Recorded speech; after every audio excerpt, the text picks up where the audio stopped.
já podemos passar em seguida ao segundo, quando cada pré-candidato ou pré-candidata fará então uma pergunta a outro pré-candidato ou pré-candidata. Eu vou então sortear aqui o primeiro pré-candidato ou pré-candidata que fará então a sua pergunta.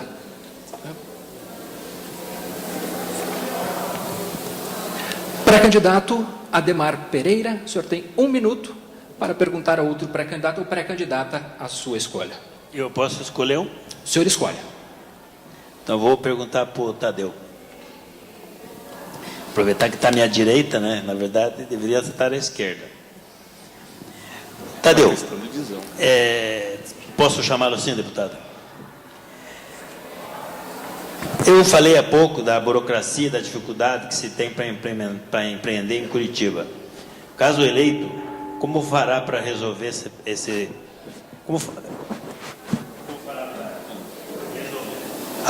Como fará para resolver, quais são os seus planos aí para resolver essa questão da burocracia?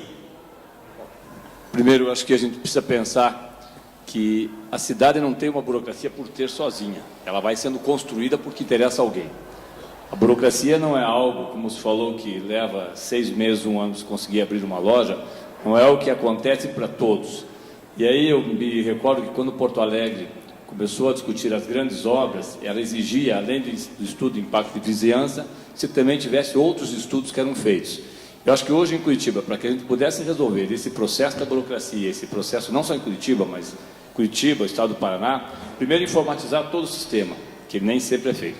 Segundo, nós simplificarmos, inclusive no caso das obras que nós temos em Curitiba, aquilo que aqui os sindicatos arquitetos e que várias vezes já foi feito também com os sindicatos de engenheiros, que é a visita e o processo simplificado de se fazer. Se nós fizermos esse processo simplificado, não tenho dúvida que nós vamos dar uma grande caminhada no sentido de não ter mais esse processo que hoje emperra a liberação de obras. Bem, Tadeu, eu sinto informá-lo, na verdade é bem automatizado aqui em Curitiba, né? Você faz via internet, pega a guia, imprime, leva. Mas o processo é muito demorado, não é por isso só. A burocracia ela foi construída em Curitiba, mas assim, não se olha ao lado, né? Não se olha como é que funciona no mundo para se fazer as coisas, né? Então, não é a questão do projeto, é um exemplo que você construiu uma loja, deveria ser um processo bastante simples, mas a cidade, o Estado, trata o cidadão como um débil mental. No Brasil, trata-se todos como um débil mental. E nós precisamos mudar isso, nós precisamos acabar com isso. E eu, como prefeito, vou começar isso por Curitiba.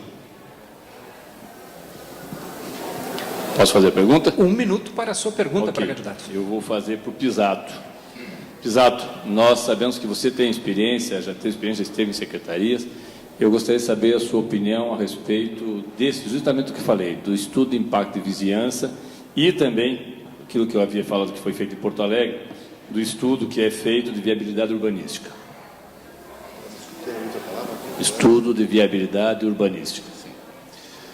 Bom, Tadeu, a gente vai criando mecanismos com o tempo, às vezes pela lei, às vezes pela experiência, às vezes pela norma técnica, às vezes pela vontade do profissional, sempre com uma boa vontade. E isso acaba gerando uma confusão imensa e gera radicalismos. Nós temos hoje uma PEC tentando acabar com grande parte do licenciamento ambiental, você conhece esse procedimento, o que é outro radicalismo que não vai levar a nada. Nós precisamos de bom senso. Eu reparei no exemplo do Instituto de Meio Ambiente de Minas, onde ele soma as informações. Se você vai fazer uma determinada obra ao lado de alguém que já fez um estudo de vizinhança, um exemplo, né, hipotético, aquela informação que já está no sistema anula a necessidade de você ter que fazer esse estudo, a não ser que a tua atividade crie um elemento diferente que irá complementar a informação. É mais ou menos como estudo de impacto ambiental.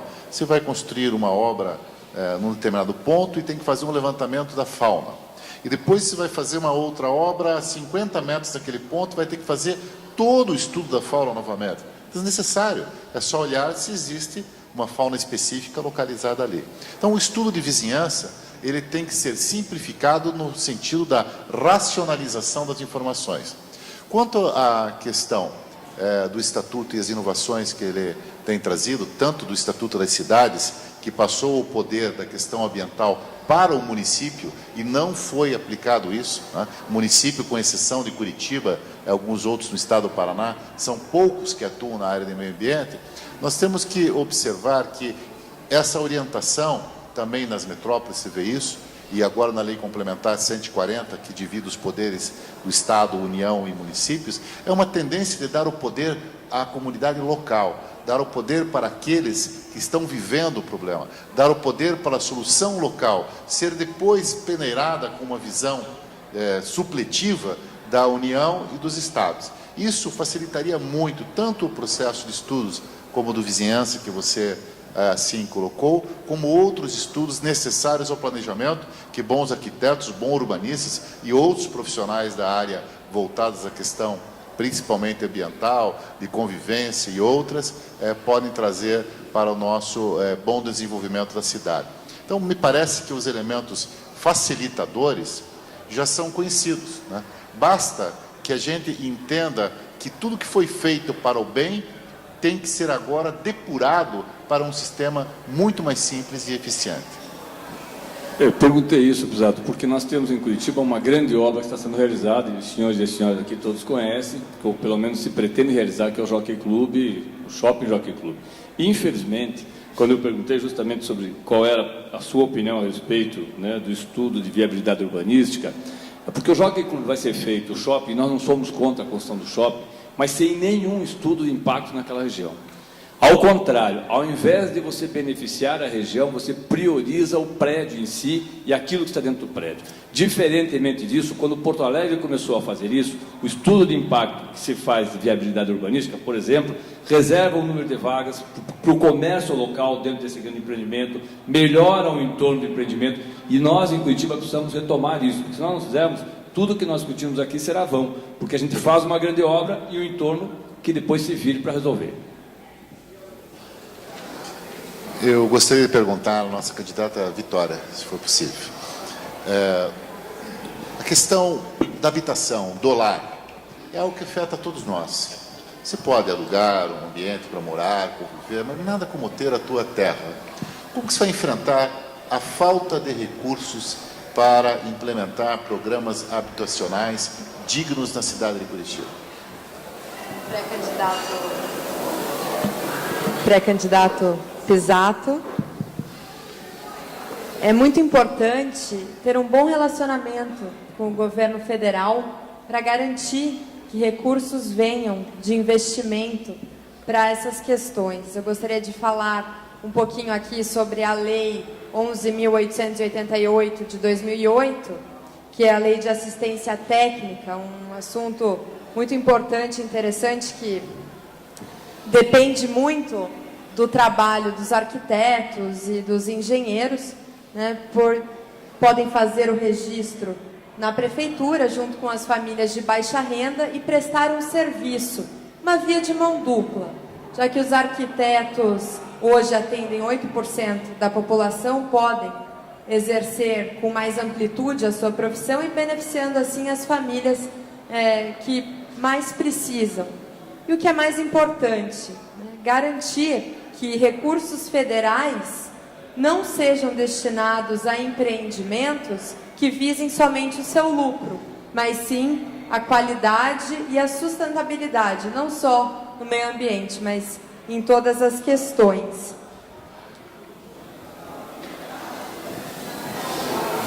Sem dúvida você colocou um ponto fundamental.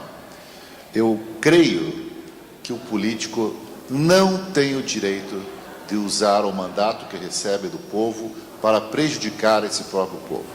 Os políticos que assumem suas funções, principalmente no governo estadual e federal, e usam esse poder, exemplo, senadores ou deputados federais, para prejudicar, impedindo a verba pública, a verba federal para o Estado e do Estado para os municípios, estão ajudando a matar, a prejudicar, a baixar a qualidade de vida das pessoas. Sem dúvida, um bom relacionamento com o governo estadual e federal é o caminho para enfrentarmos uma crise tão grave como a vivemos e conseguirmos viabilizar recursos para Curitiba.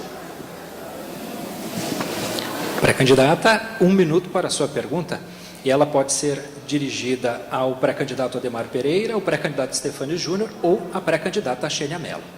Eu dirijo a minha pergunta ao meu colega pré-candidato Stefânio Júnior a respeito do meio ambiente, pré-candidato.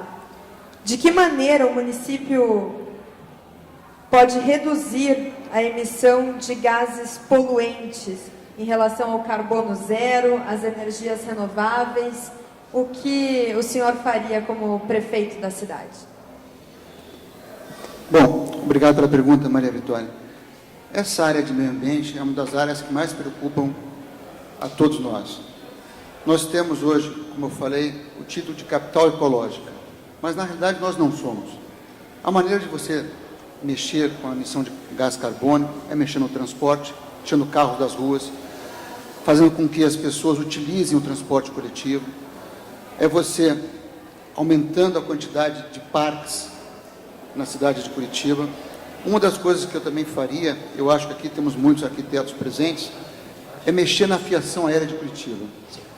Começaria tirando essa fiação que tanto prejudica a questão de árvores que são podadas, a questão de pássaros que morrem, ninhos estão destruídos quando se podam árvores, principalmente na primavera, pelo centro da cidade, transformando ela em subterrânea, em volta dos parques da cidade, transformando ela em subterrânea e também nas praças.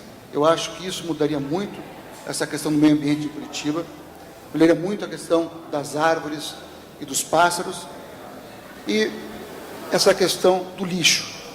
Essa questão do lixo tem que ser resolvida. Acabar com o aterro que já está superlotado, transformar o lixo em energia, até tirar novamente do lixo do aterro e transformar em energia, transformar em outros subprodutos como adubo, porque Curitiba hoje tem uma situação ecológica terrível.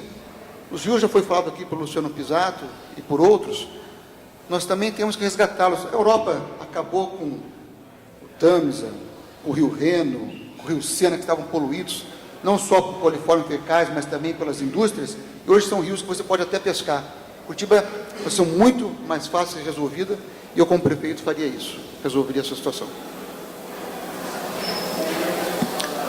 1 minuto para a sua réplica, pré-candidata. É muito preocupante o que nós vemos hoje no lixão da cidade, o maior lixão que fica ali perto do SIC, né? E as invasões que existem, a Tiradentes, a 29, que ficam localizadas entre a Toshiba e o próprio lixão. E do lado do lixão, questão de 20 metros, nós temos a represa da Sanepar.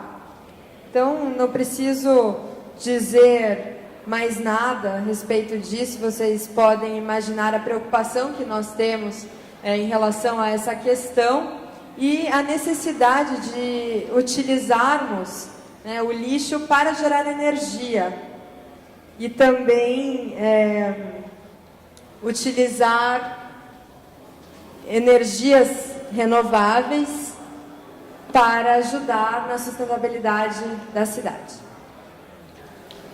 Candidato Stefânio Júnior, agora pré-candidato, nós chegamos agora àquele momento em que as opções matemáticas foram terminando. Então, a sua opção de pergunta é a pré-candidata Xênia Mello, para que ela possa, então, terminar, depois dessa rodada de perguntas, com o pré-candidato Ademar Pereira. 1 minuto para a sua pergunta.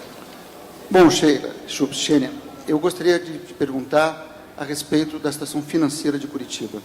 Curitiba hoje tem uma dívida de mais de R$1 bilhão. É a previsão para o orçamento desse ano. Eu queria saber como você pretende resolver essa triste situação de Curitiba. Obrigada, Stefânia, pela sua pergunta. Nós, do PSOL, somos protagonista do debate do auditamento da dívida, né, auditamento cidadão da dívida. É impossível que o município de Curitiba, o 5º maior município que arrecada no Brasil, com tanta riqueza, é incapaz de fazer a gestão financeira e incapaz de honrar as suas dívidas.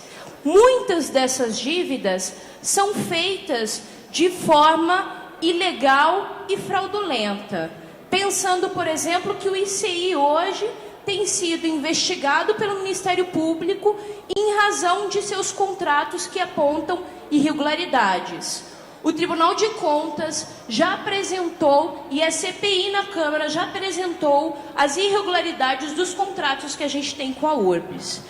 É impossível que o município de Curitiba continue pagando dívidas que não são legais, que não cumprem o que está disposto, tanto na ordem do município, na ordem legal do município, quanto na Constituição.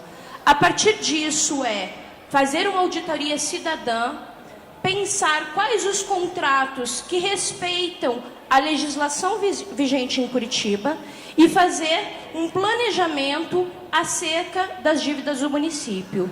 Porque não podemos ficar refém de máfias que dominam a informação de Curitiba, que dominam o transporte coletivo, que inclusive sequer tem endereço, empresas fantasmas, e aí a riqueza e o patrimônio da população de Curitiba fica refém de meia dúzia de mafiosos gigantes, muitos dos quais ligados aos outros partidos que estão aqui. A dívida, ela não é só um crescimento em razão dos investimentos que são feitos dentro do município, mas é, sobretudo, o reflexo da crise política que vivemos hoje no Brasil, dos esquemas de corrupção. Os municípios hoje e o próprio Estado Nacional são reféns dos esquemas de corrupção, do qual o PSOL é o único partido que não está envolvido com isso. De forma que é possível sim fazer uma gestão democrática com acesso à transparência e informação à população, desde que os seus gestores façam uma gestão honesta, honrada e que cumpra com o que é determinado na lei. Bom, a situação de Curitiba é muito triste. Foi muita incompetência, já que nós tivemos a planta de IPTU aumentada acima da inflação, esses 4 anos. Nós tivemos uma arrecadação de ISS normal, crescente, e Curitiba não fez nada de significativo nos últimos 4 anos. Eu tenho certeza que o próximo prefeito tem que ser muito competente, além de correto, para buscar novos recursos para fazer a nossa cidade crescer. Muito obrigado. Ademar, recentemente a gente teve em Curitiba um rio que deseja respirar, né? A Praça Carlos Gomes teve um buraco dos rios que desejam respirar. A natureza, ela é forte, assim como nós mulheres, o suficiente para impor as suas forças. O cuidado com a natureza prescinde de uma boa gestão de resíduos sólidos. E aí a minha pergunta qual é a sua proposta para a gestão de resíduos sólidos na cidade de Curitiba? Bom, obrigado pela pergunta, né? Acho que inclusive o momento é bem próprio, estamos falando com os arquitetos aqui, né? Pessoa que tem responsabilidade de planejar o futuro das cidades. O resíduo sólido, né, que nós chamamos, aqui em Curitiba já foi lixo que não é lixo há uns 30 anos atrás, né?